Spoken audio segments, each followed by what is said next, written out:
Hello, my name is Glenn Hyman, and this is my Consumer Life Skills midterm. So the first question I'll be answering is explain how your level of knowledge in regard to what it means to be a savvy consumer has changed since the beginning of the semester. In the beginning of the semester, the only thing I knew about being a savvy consumer was to spend money so the economy doesn't crash. I didn't know who consumers were and how businesses can have control over consumers. So, who are consumers? People who work in the labor force, retired people, me, anyone disabled or unemployed, or even children. And what I realized is consumers are dependent on others as producers. What that means is consumers rely on companies to provide us with quality products. Consumers weren't always represented how they are today. In 1960s and the 1970s, during President Kennedy's term, President Kennedy stated that consumers have four basic rights in the marketplace. Number one, the right to safety. Number two, the right to information. Three, the right to choose. And four, the right to be heard. After President Kennedy's term, especially in the 1980s, that's when many consumer protection efforts at the federal level were eliminated because of the presidents following President Kennedy. I always thought that every product that the consumer bought was just a general product. I didn't know that there was different types of goods and services, meaning there's three different types: wealth, nelth, and ilth. Wealth is goods and services that promotes the well-being of others. Examples include education, healthcare, shelter, clothing, and food. All these different goods and services are under wealth. Under nelth with an N, these are goods and services that have a neutral effect on consumers, which they don't harm. It's just products that we can just buy out in the store. So examples would be like Chia Pets or bumper stickers or brand name product. Ilth is where goods and services harm the consumer. So examples of ilth would be cocaine, prostitution, pornography, nicotine, gambling. These are the harmful products for consumers. So what does it mean to be a savvy consumer now? So a consumer should be aware of how to live in a free market here in America. The consumers has to be aware of the government agencies that are set up to protect consumers, which I will answer in the second question. The second question is discuss the importance of having awareness related to basic economic concepts, government intervention in the market or lack thereof, lobbying power, and free markets in the United States. And how does this knowledge help you better comprehend the experiences of consumers in the United States? Let's begin with what influences consumers when you enter a store. How was the store marketed to the consumer? Was it by social media, advertisements on billboards or on a bus? Or was it by word of mouth from a friend or a family member?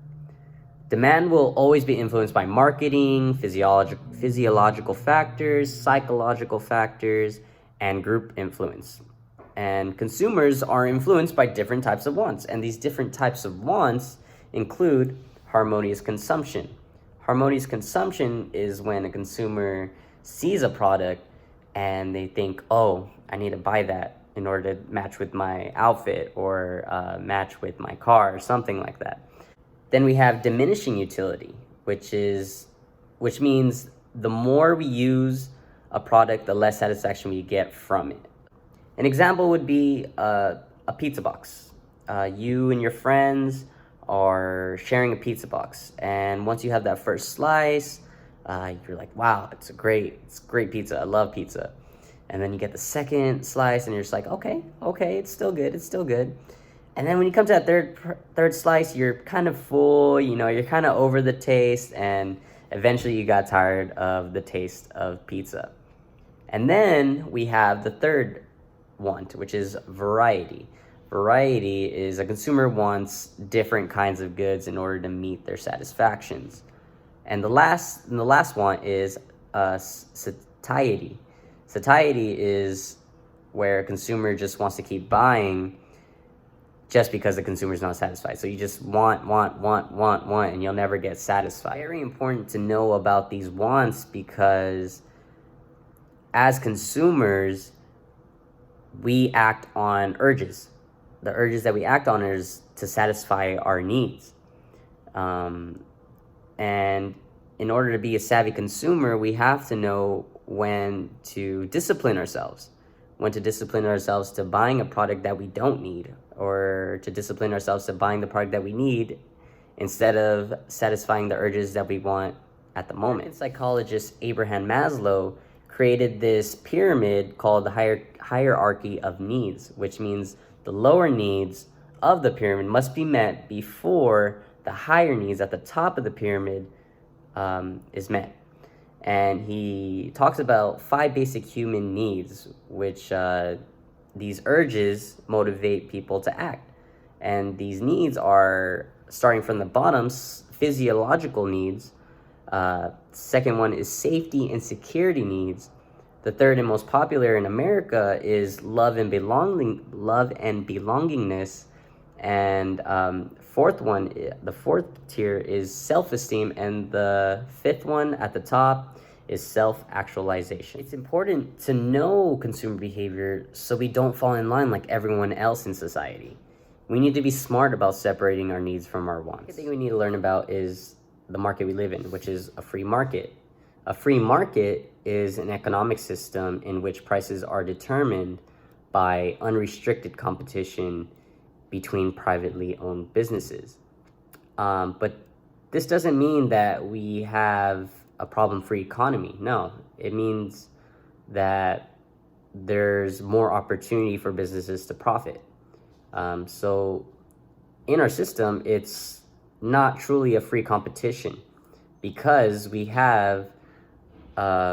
consumers live in a society where the producer has the power to influence consumer decisions, which we call producer sovereignty. There are 3 different types of producers.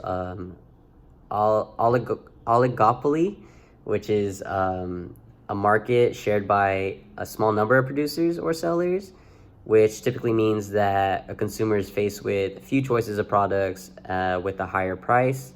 And there's second one, monopoly, where the company just owns this one product, only one-of-a-kind product, where it's just no choice. You have no choice. The consumer has no choice, and you must pay that price. And then the third one, monopolistic, meaning it's relating to a person or business that has exclusive possession or control of the supply or trading service.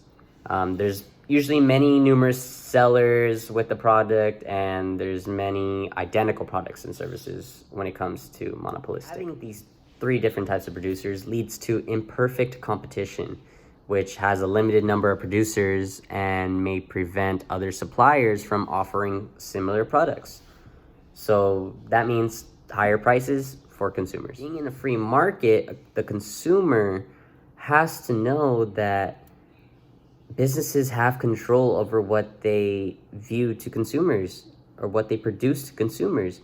And it's important to have government regulation for these businesses so that consumers can be happy. Be careful though, because having too much regulation will make businesses unhappy, and it will just lead us to no regulation at all. But when there is regulation, it can possibly make consumers happy, because that means there is consumer protection. Consumers have to realize that firms prioritize profit over the consumer. An example of this would be through restricted supply. A business would advertise that they have a limited supply of a product just to engage more consumers of buying the product, because there's a limited supply, which means there's more demand. Some firms try to manipulate the consumer demand by advertising their product and pushing the product onto the consumer, saying like, in the past 24 hours, there have been this X amount of people buying this product, or there's only 10 left in stock, buy now.